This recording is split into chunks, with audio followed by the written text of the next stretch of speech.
یه روزی همه زخمای زندگی خوب میشه، اما بعضی از حرفا هیچ وقت فراموش نمیشن. نه که چون حرف تلخه، نه، چون کسی بهت اونو میگه که اصلا انتظارشو نداری.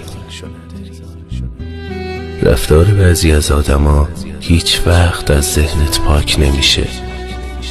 شاید اون رفتار از نظر خیلی یا بد نباشه، ولی فقط خود تویی که میفهمی چقدر به خاطر رفتارش داغون شدی.